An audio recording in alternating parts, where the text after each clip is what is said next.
বন্ধুরা, সিভিল সার্জনের কার্যালয়ে স্বাস্থ্য সহকারী পদে 231 জনকে জন্য নতুন এক বিজ্ঞপ্তি প্রকাশিত হয়েছে। মূলত আমরা পদের নাম, পদের সংখ্যা, শিক্ষাগত যোগ্যতা, কোন কোন জেলার প্রার্থী আবেদন সম্পন্ন করতে পারবেন, আবেদনের সময়সীমা এবং আবেদন ফি কত টাকা আপনাকে জমা দিতে হবে, বিস্তারিত আমরা এই ভিডিওতে তুলে ধরার চেষ্টা করব।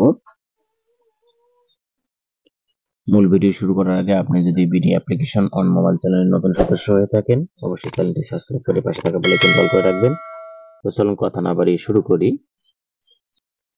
বন্ধুরা, আমরা এখানে দেখতে পাচ্ছি সিভিল সার্জনের কার্যালয়ে যে নতুন এক বিজ্ঞপ্তি প্রকাশ করেছে। মূলত স্বাস্থ্য সহকারী পদে 231 জনকে নিয়োগ দেওয়া হবে। গ্রেড 16 হিসেবে বেতন প্রদান করবে এবং আপনার শিক্ষাগত যোগ্যতায় ইন্টার পাস হলে আপনি আবেদন সম্পন্ন করতে পারবেন। উচ্চ মাধ্যমিক সার্টিফিকেট সমানের পরীক্ষা উত্তীর্ণ হতে হবে। এরপরে আমরা দেখতে পাচ্ছি এখানে গাড়ি চালক নিয়োগ দেওয়া হবে 3 জন। গ্রেড 16 হিসেবে বেতন প্রদান করবে এবং জেএসসি অষ্টম শ্রেণী পাস করলে আপনি আবেদন সম্পন্ন করতে পারবেন।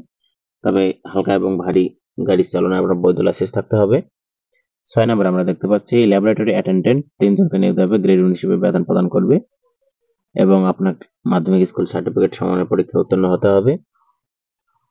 3 নম্বরে দেখতে পাচ্ছি অফিস সহায়ক কাম কম্পিউটার মুদ্রাক্ষরিক 5টি পদে নিয়োগ দেওয়া হবে। গ্রেড 16 হিসেবে বেতন প্রদান করবে এবং আপনার শিক্ষাগত যোগ্যতা হতে হবে উচ্চ মাধ্যমিক, কম্পিউটারের অভিজ্ঞতা এবং গতি টাইপিং এর থাকতে হবে।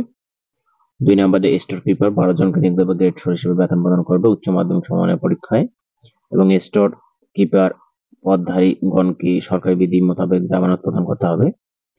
1 নম্বর পরিসংখ্যানবিদ 7 জনকে নিয়োগ দেওয়া হবে। গ্রেড 14 হিসেবে বেতন প্রদান করবে এবং কোন স্বীকৃত বিশ্ববিদ্যালয়তে পরিসংখ্যান এবং গণিত ও অর্থনীতি বিষয়ে স্নাতক সমমানের ডিগ্রি থাকতে হবে।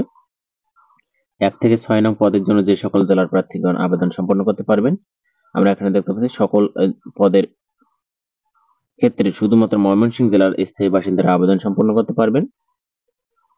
স্বাস্থ্য সহকারী শূন্য পদের তালিকায় সিভিল সার্জন অফিস ময়মনসিংহ এবং ময়মনসিংহ জেলার সকল উপজেলা স্বাস্থ্য কমপ্লেক্সে পাওয়া যাবে। আবেদনের যে শর্ত বা নিয়মাবলীগুলো আছে আপনারা বিস্তারিত দেখে নেবেন। এখানে অনলাইনে আবেদনপত্র পূরণ সংক্রান্ত নিয়মাবলী ও শর্তাবলী আমরা এখানে দেখতে পাচ্ছি। সকলের সুবিধার্থে আমি ডেসক্রিপশন বক্সে লিংকটা দিয়ে রাখবো, আপনারা সেখান থেকে আবেদন সম্পন্ন করতে পারবেন এবং চাইলে সেখান থেকে সার্কুলেটর ডাউনলোড করে বিস্তারিত বিজ্ঞপ্তিটি দেখে নিতে পারবেন।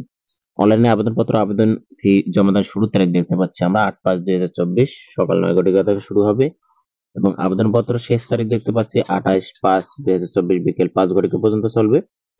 আবেদন সম্পন্ন করার পর আপনাকে এসএমএস এর মাধ্যমে যে ফি প্রদান করতে হবে, অবশ্যই 72 ঘন্টার মধ্যে ফি প্রদান করতে হবে। 2টি এসএমএস এর মাধ্যমে আমরা দেখতে পাচ্ছি এখানে 1 হতে 5 নং যে পদগুলো আছে সে পদের জন্য 223 টাকা পেমেন্ট সম্পন্ন করতে হবে এবং 6 নং পদের জন্য 112 টাকা পেমেন্ট করতে হবে।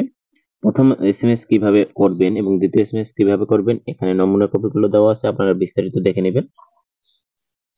সব বন্ধুরা, এই ছিল আমাদের সিভিল সার্জন কার্যালয়ে স্বাস্থ্য সহকারী পদে 231 পদে নিয়োগ দেওয়া হবে তার সংক্ষিপ্ত প্রতিবেদন। ভিডিও সংক্রান্ত অর্থাৎ এই সার্কুলার সম্পর্কে আপনাদের কোনো কিছু যদি জানার থাকে অবশ্যই কমেন্ট বক্সে জানিয়ে রাখবেন। সকলে ভালো থাকবেন।